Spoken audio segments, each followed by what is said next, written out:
Commence primary ignition.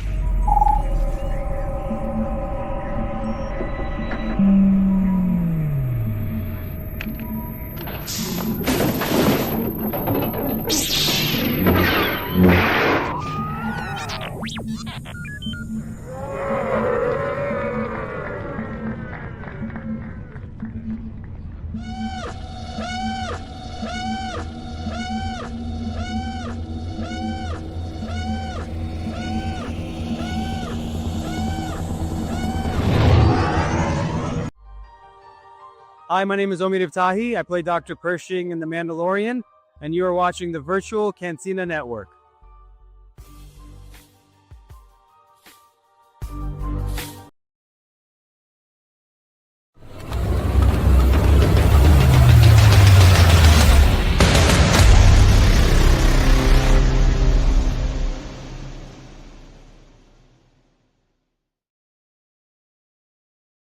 Three, two.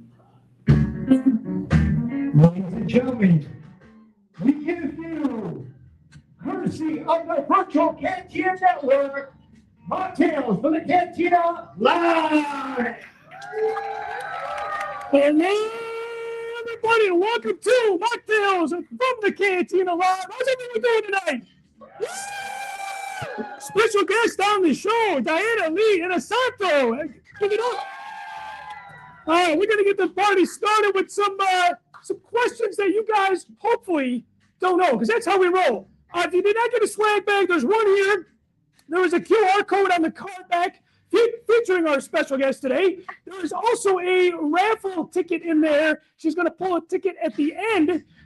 So make sure you have that handy as well. And I want to thank everybody for coming. I want to thank Spencer. I want to thank VIP for having us as well. So welcome to the show. Thank you. Thank you. You know what? Do you have a, you know what? I need a mic. That's okay. Hello. There we go. All right. All right. Thank you for being a guest on the show tonight. I'm so happy to be here. This is a long time coming. Let's go back to the very, very, very beginning. Very beginning. Very beginning. How far back? What is your first memory of Star Wars? My first memory? First memory. It was when I was a little girl and there was just some movie that just was being put out there on TV called Star Wars. Not even A New Hope, but Star Wars.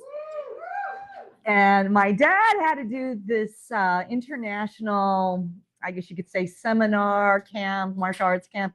And we were in Aspen, Colorado. And there was nothing to do on a Saturday night. And Aspen, Colorado back then was just this small town. And so everybody's like, let's just go see this movie. And it just seemed like the whole town went to the theater. And we sat there. And as soon as the credits started to roll and the music of John Williams, everybody, and you see this, you know, coming into the shot, everyone went crazy. It was like a rock concert. And as a girl of, what was it, 10 or 11 years old, I was just like, what is this? And by the time the movie ended, people were literally standing up in their seats. They were just jumping. And the movie wasn't even ending yet. And people were just going crazy. And nobody had ever experienced anything like this, had never seen special effects like this. And it was a game changer. Yeah. Did you experience anything like that after that moment? Not until actually Star Wars Celebration in London. Right. Yeah. And there's a certain energy and you just feel like you're at home. And I'm like, this is amazing. I'll never forget when we had to, you know, kind of secretly, you know, fly out to London Celebration because we were gonna, put out the Ahsoka trailer. And I wasn't even sure if what exactly they were gonna show. But by the time we landed, I started getting like, congratulations, you're in Ahsoka, congratulations. And I just thought, this is just the most amazing journey. And to see all the Star Wars fans internationally, there's no better community. I tell you, it is the most amazing, amazing community in the world. It really is. Yeah. It really is. And I'm still trying to find out why, because Star Wars is bigger than life, right? I think that has a lot to do with the amount of people that are in the fan base. Yeah. It creates this family. There's a lot of other franchises that have fans. Yeah. But Star Wars fans are definitely set apart. Do you know what is your take on I that? mean, listen, I've been doing a lot of appearances at Comic Cons, and I think the amazing thing about Star Wars, first of all, it tends to unite multiple generations. I have had grandparents, parents, and their kids, and it's amazing. They'll all go together, and there's something about the themes and the stories that Star Wars addresses, for whatever reason, whether it's animation, whether it's the games, whether it's the movies, people resonate with it, and it gets people talking. And I just love how it just bonds families. I just there was definitely something that George Lucas was able to tap into when he created this universe. Now, you have a lot of experience. You have a lot of knowledge. You've been a student. You've been a teacher.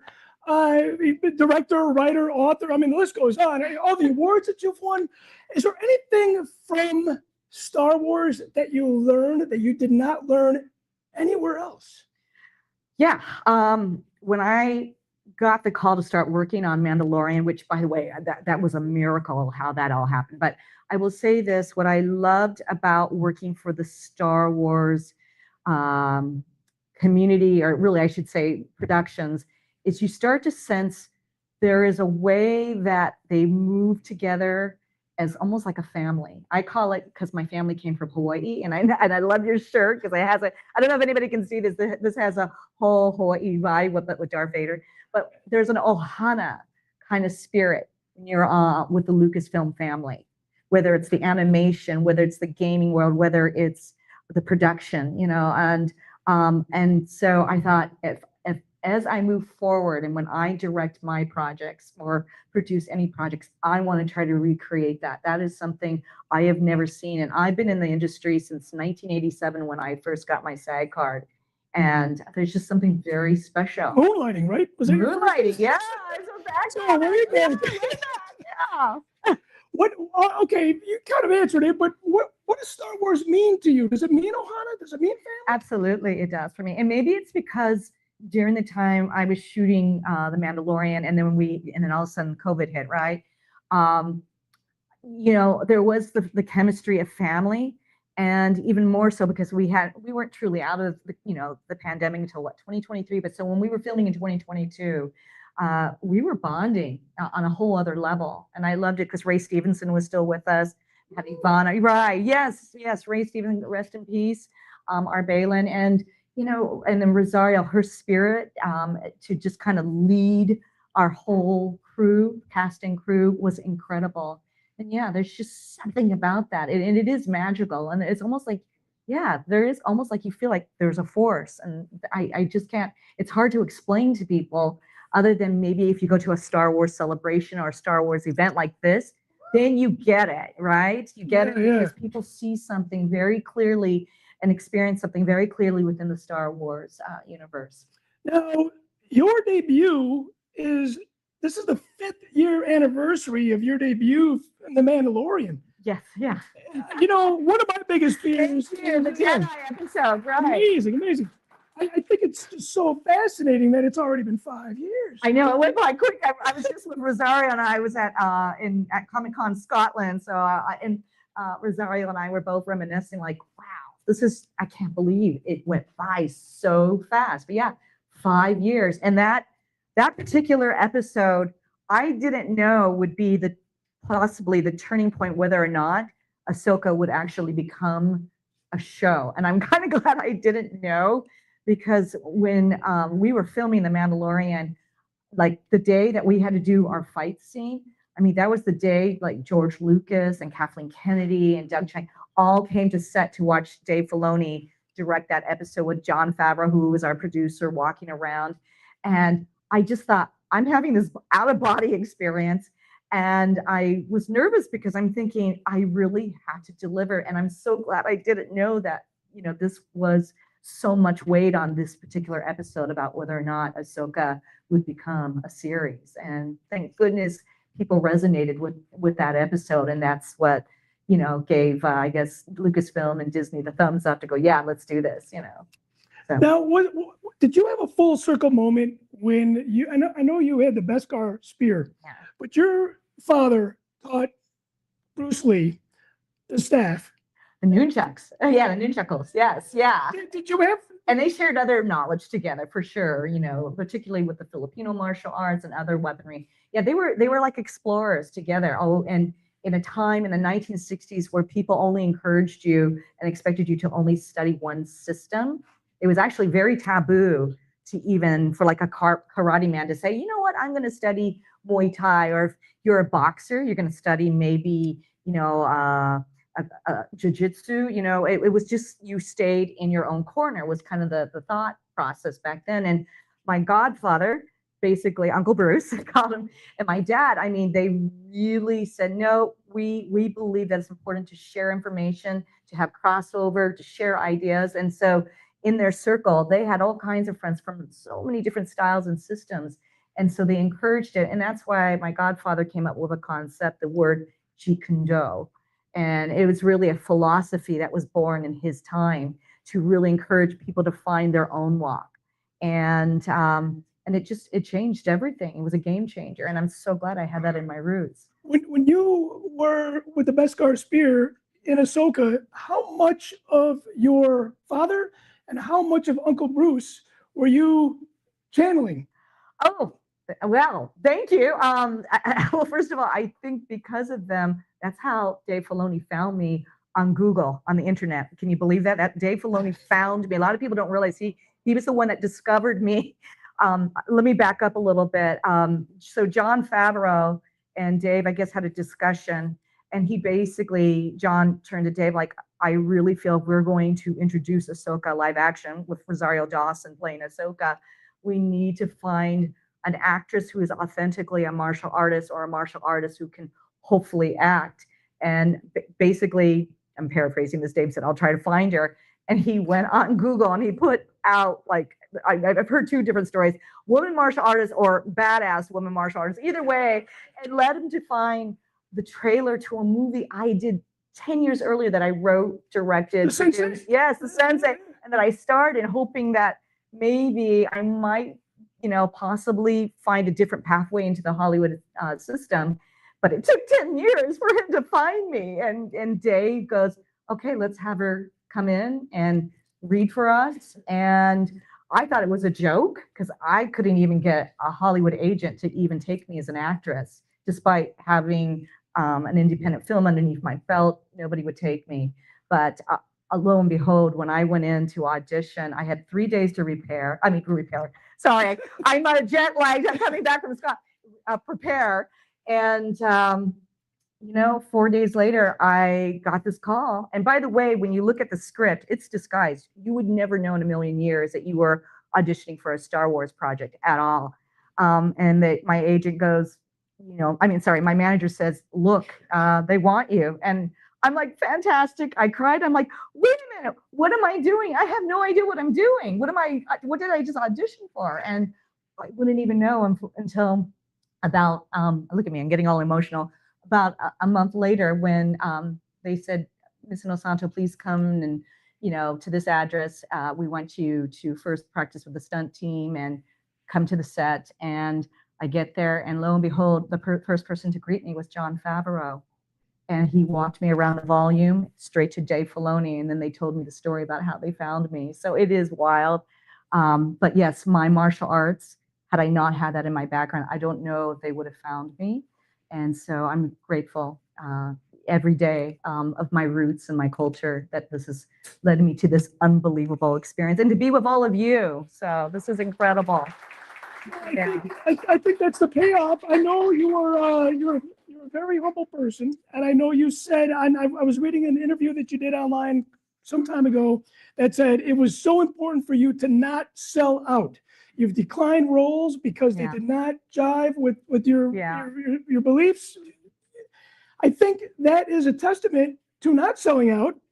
You got the payoff right there. I think about that because there are so many times I'm like, gosh, if I just did this project, it would pay something. But no, I just thought I want to be able to look back at my life, especially when the time comes when I'm super, super old, and I could just say I stuck to my convictions and to my values, and I'm just so glad I did wait. And who knew? Star Wars? Are you kidding me? I mean, what a way to just to to have this moment in my life, and later in life too. It wasn't when I was young. It happened when I was middle age, and so that's what really just stuns me about this whole journey for me.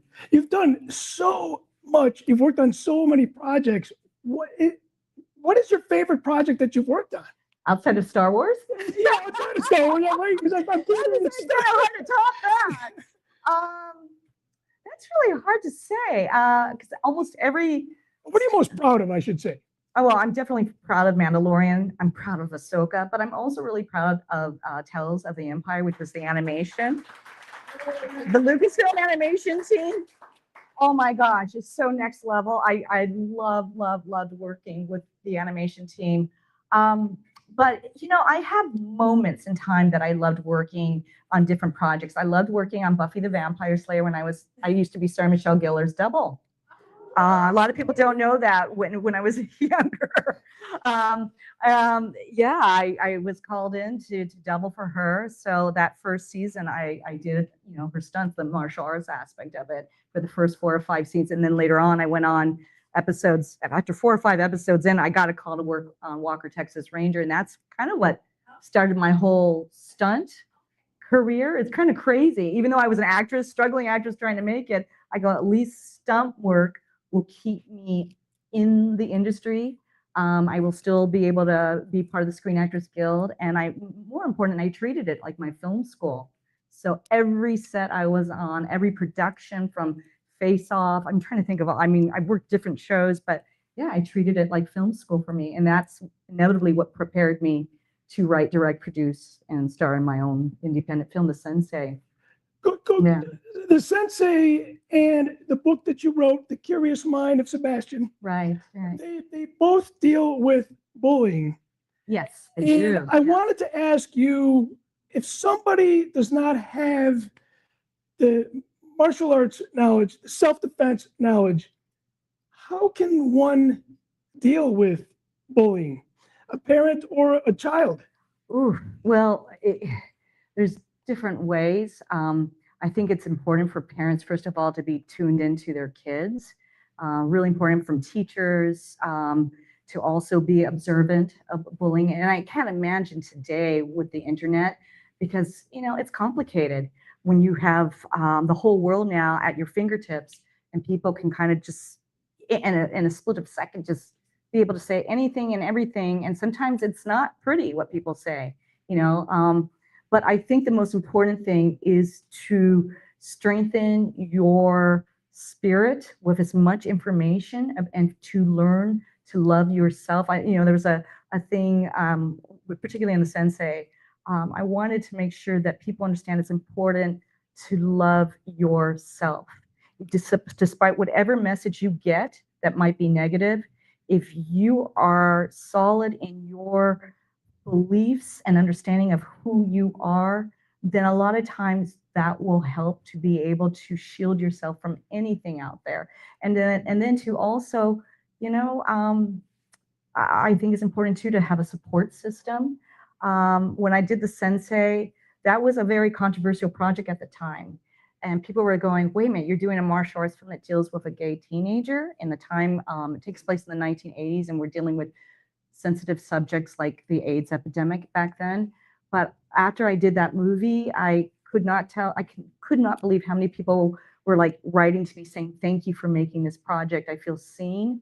I feel like somebody's representing me and the issues out there. And as a martial arts teacher, I have always felt that no matter what students I have under our belt, that I'm there to listen to them and to teach them what I can to help them protect themselves both mentally, emotionally, and physically. And I'm glad I was able to apply that creatively to make this movie. Now, you were getting letters from people saying, thank you for telling this story. Yeah. I know certain Star Wars actors have received that same response. You had a different role. You were a villain. Did you get anything comparable to the fan letters from the Sensei in Star Wars? I think Star Wars is so different. I think people were just stunned that as a woman, like for instance, a lot of people don't know this, the fight scene I had with Rosario, we were the first live action fight scene between 2 women in the Star Wars universe. That had never been done. A lot of people don't know that. So that was a huge first, and Rosario and I were talking about that. And then, I think too, people were like, wow, you're middle age and you made it in the industry. Wow, there's that part of it. People saying, I can't believe that you're over 40 and oh my goodness, it shows that anything can happen even later in life. Because some people want to hang it up by the time they get older. And I'm here to say, even as you get older, it doesn't matter as long as you find what you love and you feel passionate about. Anything is possible. I had people in the Filipino and the Asian community that were so happy for me. I mean, if my grandparents were alive, they would have just been over the moon about this. And so there was a lot of first here, and yeah, it was a very special path. So sure. it was still life-changing, just maybe in a different way. Completely different way. Yeah, completely different way. We're getting to know you more now. We know a lot about you already. I know you've done several interviews. We do this thing on the show, Machtails from the Cantina. It's the mind probe questionnaire. It's just, we kind of dive deep into some questions. Are you ready to get even more? I hope so. I'm a little jet lagged. I'm like, oh my God. Oh, please. These are fun, easy questions. Okay. Let's start off with, you do have some Chicago roots. So you do know the food here, pizza and hot dogs. Who's got the best Chicago pizza? Who's got the best? Oh, controversial. Oh my gosh. Oh, I don't want to be chased out of here. Where is it we go, babe? My husband's in the audience, if you don't know. Where is it? Will you take me? Everywhere. There is not a bad Chicago pizza, right? There's not a bad Chicago pizza. Yeah, everywhere. All right. Everybody's here for your autograph today. Armand's is where he first took me, though, right? That's a good place. Yeah, it's a really good place. Everybody's here for your autograph today. You've been on the convention circuit now for at least a short while, at least. Have you ever asked anybody for their autograph, and who? Actually, yes. When I was a little girl, I asked Dustin Hoffman for his. When I was a little girl, my dad, they were showing us, I was with my dad, and he was seeing a private screening of Game of Death. And you have to remember, my godfather had already passed away, and I was a little sad, but we went. But on the other hand, we were invited to go see Game of Death. And then after we were done, I was in the parking lot with one of my dad's students, and then somebody said, "That's Dustin Hoffman," and I'm like, "What? I know who Dustin Hoffman is." And anyway, yeah, I asked for his autograph. He's like, "Here, my dear, I still have it." Yeah, you still have it. I still have it. Yeah, I do. We're getting close to Halloween. What are you most afraid of, just in general? Just in general, because you seem very tough. You have all this martial arts training. What am I afraid of? Does anything scare you? I think the clowns scare me. He's like, yeah, a little bit. You have a fear of clowns. Yeah. And it's so funny because my mother-in-law, she loved clowns. I'm like, she's like, look, honey, isn't this cute? And I'm like, sure, yeah, yeah. I don't know why. What is your favorite island of Hawaii? Hawaii. That's where I gotta give you a little. Thank you. Yeah, that's where my grandmother and all my great aunts and uncles were born. Was Kauai. Do you go back often? We went as a family, and I wanted my sons to see where their roots started on grandma's side of the family. So we went right before the pandemic. Yeah. That's really cool. I'm surprised they didn't film Star Wars there, because they filmed Jurassic Park there for a reason. Right. Right. We because went it just from the area. feels so different than the rest of the world. Yeah. Island. Exercise, is it worth it? Yes. Yes. Yes. Movement is medicine. Yes. Movement is medicine. Yes. I also read an interview online that you are a fan of Dave Grohl from the Foo Fighters. Yes. Yes. Wow, you do your homework. That's why they called me in today. What was your first ever concert? Okay, so there's been a couple martial artists that have trained under my dad, and it was Madness. The couple of the band members from Madness. Yeah, and so you see them back in the they said you can come out and you come and watch us playing when they were visiting from England. Yeah. We even got you to sing that a little bit. Yeah. Yeah, I'm so sorry. I know that was really bad. That's great. If you had one album to listen to for the rest of your life, what would it be? I love classical music, so I love John Williams. I still, to this day, John Williams. I could still listen to his music. His music made me fall in love with all the classic instruments. And I remember at age 10 buying, the Star Wars John Williams album. I still just love that man. And I didn't know he's the dad, the lead singer from Toto. Yes. I didn't know that until recently. I'm like, what? And I love Toto. Yeah. Do you have a favorite John Williams piece or a soundtrack of his? He's done so much great stuff, and he goes really way back before Star hard, 'cause Wars. I love the soundtrack to E.T. I love the original Star Wars. That's really hard. Do you play music at all? I wanted so much to play the piano, and I told my parents this. And what does my mom do? She gets me accordion lessons. I go, I'm like, why would you get me an why accordion lessons? She goes, well, look, honey, it has keys, just like It looks like a piano. piano. I'm like, that's not the same. Yeah, so I was stuck having to take accordion lessons. I can see the confusion, though. Yeah, For sure. The similarities. yeah, I'm like, yeah. Completely My different. dad's just going, just go with it, What is your favorite movie by Uncle Bruce? Ooh, I think it's Into the Dragon, because that was the game changer. Yeah, Into the Dragon. And I was happy to see my dad in Game of Death, but Into the Dragon really was the one that broke boundaries. Yeah, and I wish he was alive to have seen the global reaction. That would have been so amazing, But yeah, Into the Dragon. Another controversial food question. I know we got some oohs and ahs about the pizza. Does ketchup belong on a hot dog? Oh no, am I gonna get in trouble? Listen, in Hawaii, you put ketchup on a lot of things as well as soy sauce. So I think it could, you empty your cup a little bit. Yeah, why not? Ketchup on a hot dog can work. But I definitely have it, Chicago style. It's beautiful. Yeah. Drag it through the garden, as they say. Yeah, Right? Yeah, that's what they say. Yes, yes. Yeah. You've won so many awards, and you're so humble. So I get it that you don't want to be super indulgent in everything that you've achieved and everything that you've won.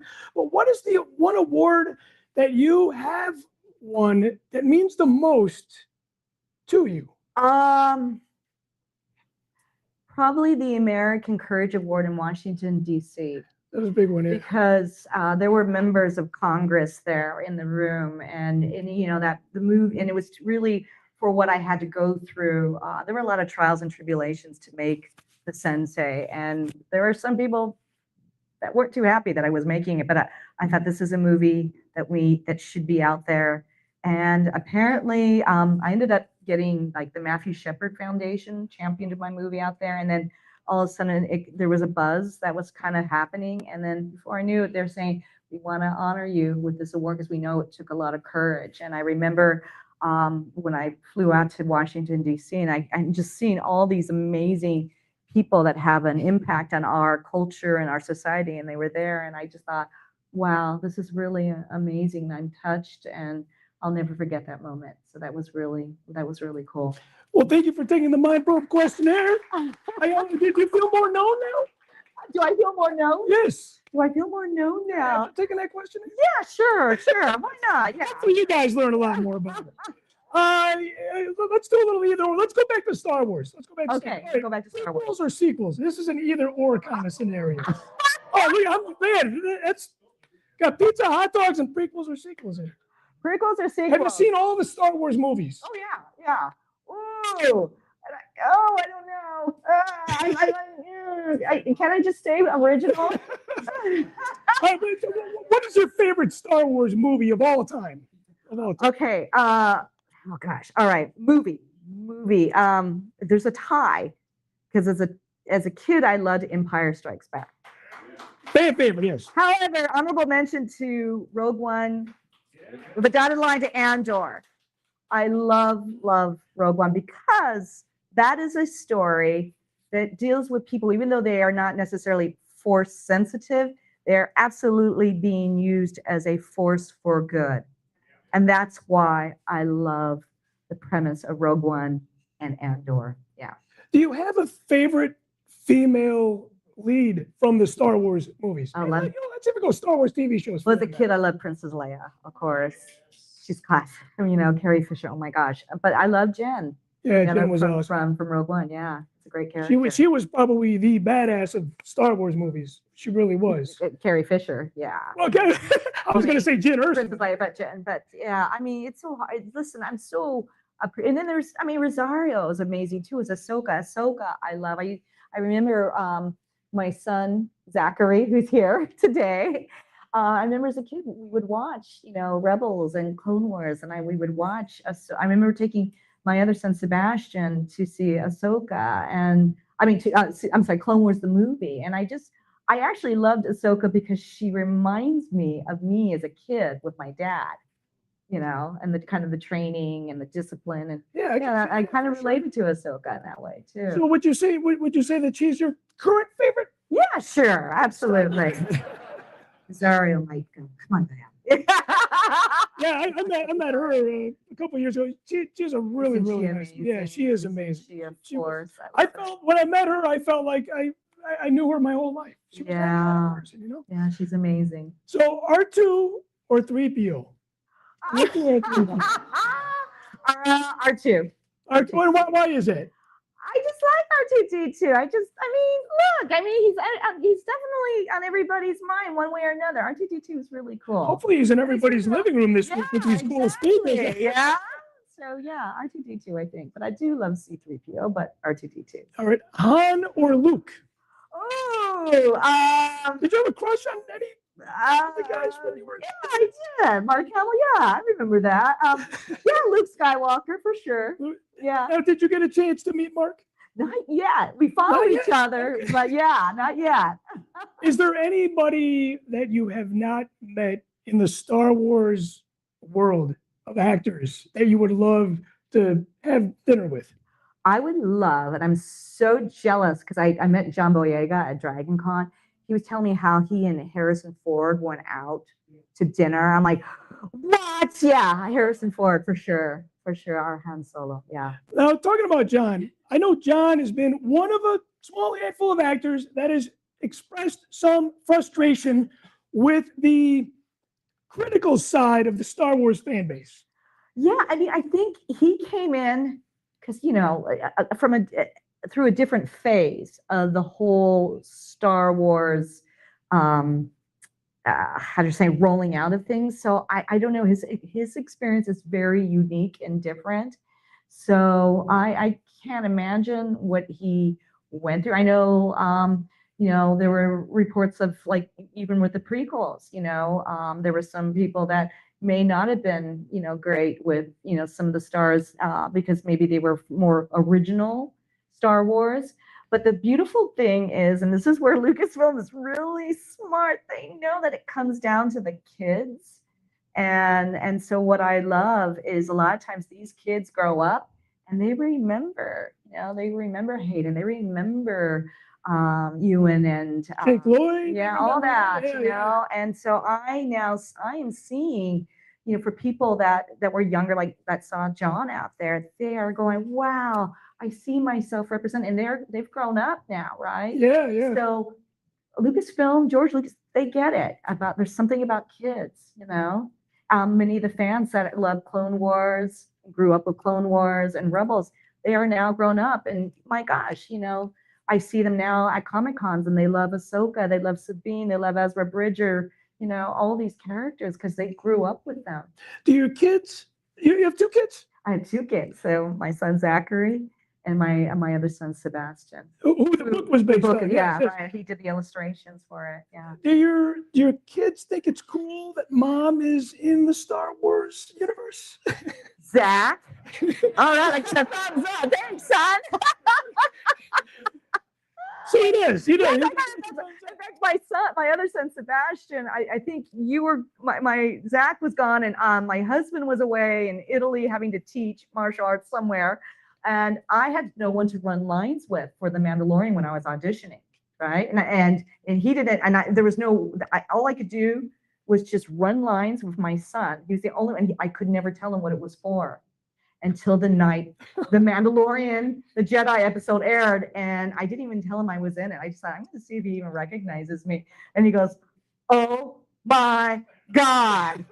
And then he goes, "I can't believe this." And I go, "Do you remember that time when I had you running lines over and over with me?" He goes, "Yeah." I go, "It was Star Wars." He goes, "I got you Star Wars." I'm like, "Yes." It was just an amazing family moment for us. You know, my other son, Zachary, kind of knew something was up, but for Sebastian, you can't tell him or he'll like blab it out to everybody in the world. So I had to wait till the night it aired. Now, go back to the critical side of fandom, the John Boyega story, the Jake Lloyd story, Yeah. all that. Did you know that the fans were critical when you took the job, and was that ever a concern for you? Yeah, I did, but you know, my dad always taught me this because, you know, and maybe it's because he's a martial arts teacher, but he goes, and you know, I was dealing with a little bit of bullying when I was in middle school, and he goes, "Honey," and my dad, by the way, a lot of people don't know this, he was also a football player as well in college, and he goes, "Honey, anytime you're carrying the ball, somebody's always going to want to try to tackle you, so just keep running." So it didn't matter to me what was said out there. You know, I was going to enjoy my life and what the universe presented before me, and just, you know, and just enjoy it. You know, It's pretty profound. it is profound. Yeah. You know, non-Star Wars question for you: cats or dogs? Ooh, because I grew up with both cats and dogs. So right now, I tend to be more of a dog woman right now. All right, Yeah, dogs. but I love Nice. cats. I do love cats, but yeah, I tend to be a dog woman right now. My friend Spencer said, "Hey, we want to make this a Chicago thing. You have Chicago roots. I have Chicago roots. Let's do some Chicago type questions." Sears Tower or Willis Tower? Oh, I'm looking at my husband. You Hancock?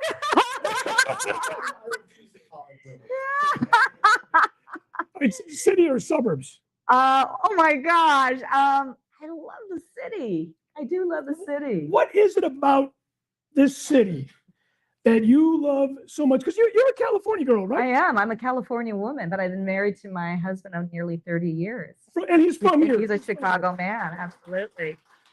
So Well, I'm Balicki. I'm gonna Who, by the way, was in Star Wars too. He worked on Boba Fett. Yeah, he was one of the Tusken Raiders. So with And you guys, our martial arts team that did the whole fire dance with Tamora. he should be signing autographs today. Before you know it, he's going to be on the convention. With you. Oh, that would be fun, honey. Yeah, what is it about this city that you love so much? Aside from your husband, of course, of 30 years. Honestly, the people. There is a strength to the people of Chicago, and I have to say that bleeds over into Chicagoland. I guess I don't see much. You guys have culturally such a unique fingerprint, and there is such a strength. And I was talking to some people about this. I just love it here because we have a home here as well in California, and it is just such an honor to just be in this community and the passion. I love the energy. I love, again, I keep saying the strength. There is a strength here that I can't put my finger on, but if I were to equate it to like a Star Wars group, I would say they're like the Mandalorians here. I do. I know that. It just there's a strength here, and I love it. I love the people here, and I really mean that. I love you guys. You know, it's just in general, just in this whole like Midwest area, it's very powerful. If you could put a Star Wars twist on California, Chicago, like the Mandalorians, California, where you live, is more like what compared to Star Wars? I would say California, because there's so many people moving from different parts of the world and from different parts of the country, and maybe it's like Corvus, you know, in a way. It's where people just kind of meet up, and maybe it could be because of the Hollywood industry and other things too. But here, there's just like strength here. I love it. Another Star Wars, either or the Rebellion, or the Empire. Oh, that's it! What do you mean, like here? Or What do you prefer? What are you a fan of the most? Would you rather march with the Empire, or would you rather fight with the Rebellion? Oh, of course. I mean, in real life, Always the rebellion. Always the Yeah, rebellion. Always the rebellion, man. Um, what has been your biggest takeaway from the convention circuit, meeting the fans, aside from that family aspect? You said a lot about the Ohana element with Star Wars, not only the actors, but the fans as well. One of the things I love, and a lot of people know my story. I'm the mother of a son with autism. And so for, last 3 decades now, have had, the privilege of getting to know other families who also, whose children are neurodivergent and then other physical challenges. I just did a movie. I had a small role called The Paper Bag Plan.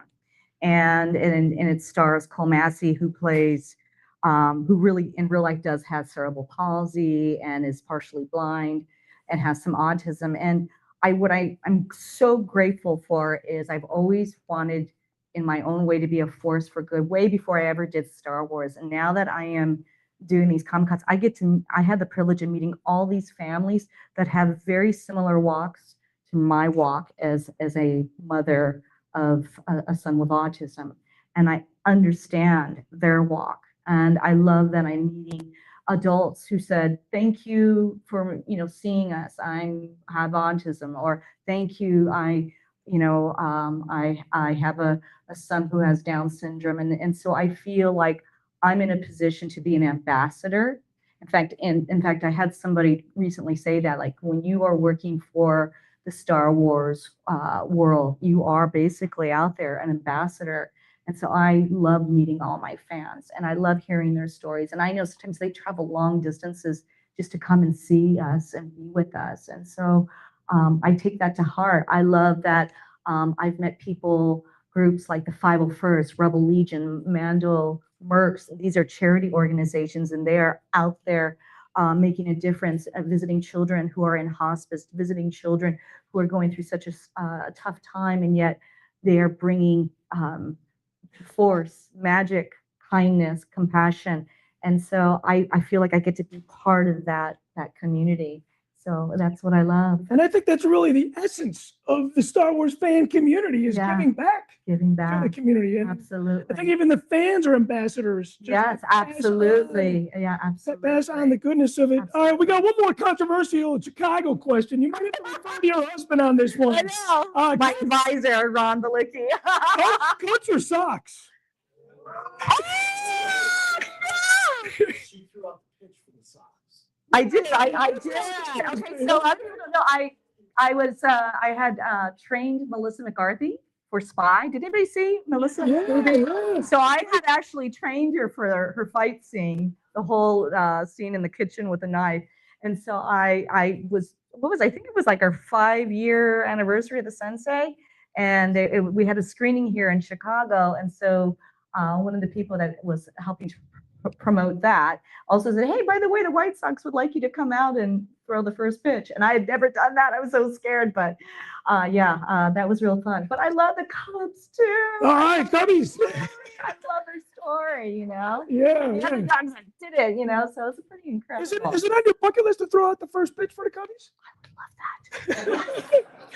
I so love that. You know what? They got to do Star Wars Day again, because they stopped doing that for a minute. My nephew told me they did that at one time. Yeah. So they don't do that anymore? They're really wishy-washy about it. They'll do it, and then they won't do it, because everybody goes to Wrigley anyway, and, Sox need the attendance. God.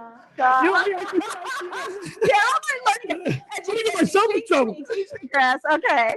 Is that the only time that you were able to, you threw out the first pitch was for the White Sox? For the White Sox, yeah, that was fun. All right. 2018, I think. Right? Yeah. 2018, and you're obviously a Cubs fan. All the way. So, yeah. We are wrapping up here, but we got a couple minutes left. You know what I want you to do, if you don't mind? For those of you that did not grab a goodie bag, there's a goodie bag here. If you got a paid ticket, come and grab a goodie bag. If you didn't get one, there is a raffle ticket in there. And I would love it for you to pull 3 tickets out. Ooh, okay. And, we're right now? Right now. Let's do that now. Right. Let's do that now. And okay. You know what? If I don't mind, can I get the music back? If that's okay. And then, you know what? Let's do the last three numbers. The last three Okay, numbers. so I'm gonna just. All right. Wait, I'm trying to. Okay. I love the music. That's awesome. All right. I have 3 tickets laying right here. All right, 3 tickets. All All right, right. let's get the last 4 numbers on this ticket here. All right. Do I? Yeah, let's see. What do we got here? We got 040, 040. And what you're going to do is if you have 040, you're going to come and see me when you guys are in line for the autograph signing. 040 is 1. The next one is Okay. the next one is 016. 016. You do have to be present to win. 016. And actually, this is one of the things we're giving away. Oh, All right, and then the last number here is going to be 036. 0036. Hey, I want to thank you so much for spending time with us today on Machtails from the Cantina. Did you guys have a good time? Thank you. I really appreciate it. I want to say mahalo, mahalo, and aloha. Aloha. Yeah. Until next time. Until next time. So, I love it. everybody, Diana Lee Inosanto. You got it. All right. Thank you so much. Give me signing. Thank you guys. Signing autographs in the next room. Nice to be with you. Cheers. Look at my Victor sign. I got a bottle of sand in the bag for everybody. That's from the R2 Dunes in Death Valley.